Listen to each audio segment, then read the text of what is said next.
Welcome to Pure Golf Training, and this is lesson 4 of our 7-part series on the 5 laws of impact.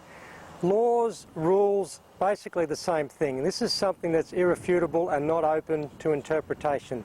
So the 5 rules of impact, the 5 laws of impact are what absolutely must happen, and the ball will abide 100% with what actually happens at impact. Anyway, today our lesson 4 is going to be on angle of attack, which is one of the 5. I'm going to go through the 5 again. We had face, we had path, we've got angle of attack, centeredness of hit, and then speed. Today's lesson is on angle of attack. Now, angle attack is quite simple. It is the angle that the club is coming down into the ball at the moment of impact. Now, this angle is very important because its biggest influence is on trajectory and the spin of the ball. So if the club is travelling downwards at the moment of impact, as that club continues to travel downwards, the scoring lines on the face will grip the ball as the ball compresses against the face, and that ball will start to spin up. This is what creates backspin. Backspin combined with the dimples on the ball help it to stay in the air. But also what it does, backspin, as there's more backspin imparted on the golf ball, helps the ball to stop when it hits the green. So in principle, what we want to do with our short irons is we want the ball to land on the green and stop as quickly as possible. So therefore that suggests that we want a steeper angle of attack. With our mid and long irons, we still want backspin, we want the ball to stop, but we can't have a steeper angle of attack, because if we do, or too steeper angle of attack, we de-loft the club so much. So we might have extra backspin, but the ball's going to come in like a missile and still scoot through the back of the green. And then with our longer clubs, in particular our driver and our 3-wood off the tee, we still need backspin because the ball will not fly without backspin, but we want that reduced as much as possible without compromising trajectory, so when the ball hits the ground it's got a chance of running out and we can maximise distance. Okay, now the way we control these 3 different parts of spin is there's 2 ways. One is obviously that change in the angle of the club is going to create more or less backspin just quite naturally. So the more acute the angle of the face, the more backspin, because it has the effect of a steeper angle of attack.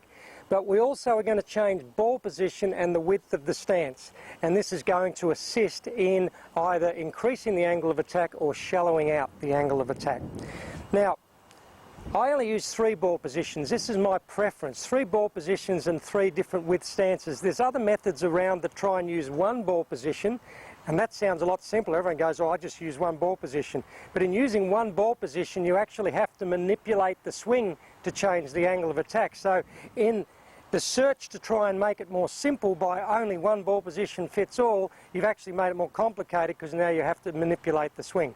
And there's other methods that have about 10 or 12 ball positions. They have a different ball position and a different stance angle for every single club. Now this, from a technique and a mechanical point of view, is probably more accurate, because as each club gets shorter, it has a different moment of inertia, so therefore there's a moment of inertia where that club's going to release up as a part of the swing, so there's a matching ball position and stance for that.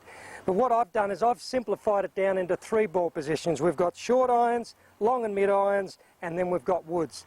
And that will cover virtually every angle of attack that we're ever going to need with our basic full shots. Okay, now what I've got here is a setup board that I made up a few years ago, and it's got the 3 ball positions on it, and it's actually colour-coded for the ball position and the width of the stance that I'm going to use. Now this is, excuse me, the most important part of this lesson is the bottom of the golf swing when we are swinging correctly. The bottom of the arc in the golf swing when we have a orthodox technique is under the left shoulder joint. The primary lever in golf is the left arm. This doesn't mean the left arm's doing more work than the right arm for a right-handed player, but the primary lever is the lead arm in the golf swing. So that club swings up and it swings down until it gets under the left shoulder joint, bottoms out, and then it starts travelling back up again. Now if I make the stance a little bit wider, what that tends to do is lower my centre of gravity and keep my upper body a little bit further back, and that's going to make the bottom of the swing again just a little bit further forward from what it feels relative to where my head is. So ball position, if I want to catch the ball right at the bottom of the swing, we often hear about having the ball opposite the left heel when you're hitting a driver, or opposite the left instep. The problem with that is a lot of golfers have poor posture and poor balance in their posture. So if I'm actually sitting back here, having the ball opposite my left heel, that ball is way forward of my left shoulder joint. So I'm going to hit the ground, or that club's going to be travelling way too much on the upswing if I'm lucky enough to hit the ball at all. Or if I'm leaning over this way, now my left shoulder's out in front of the ball, so the bottom of the swing, even though my ball position might appear to be correct, is too far back. So based on a 50-50 balance, with our balance evenly distributed between both feet, this is when we can use these ball positions. Okay, so if I'm using a driver, I've got a nice wide stance here. Insides of my feet are level with the outsides of my shoulders. That leaves the ball position up here. I've got it drawn so it's directly underneath my left shoulder, but in this particular stance that would be opposite my left heel. So that means with the driver, the club would be getting to the bottom of its swing just prior to the ball, so at the moment of impact the angle of attack is neutral, it's travelling parallel to the ground. That, combined with the loft of the club, creates enough backspin to launch the ball, but also when it hits the ground it's going to run out. Ideal backspin for a driver is about 25-100 RPMs, which is still an awful lot of spin. Now for a long and a mid-iron, I'm going to bring the ball back. So now the ball's about halfway between the middle of my stance and my left heel, and I'm going to narrow my stance up so now my laces are level with the outside of my shoulders. Now in doing that, what I've now done is I've put the ball in a position where if the bottom of my swing is going to be under my left shoulder joint, I'm going to catch the ball as the club is still travelling downwards in the last little bit before it gets to the bottom of its arc. That creates a downward angle of attack. Without reducing too much of the loft of the club, I'm going to get a beautifully flighted ball that's still got a good chance of biting up and stopping on the green. Of course, that depends on how hard the green is.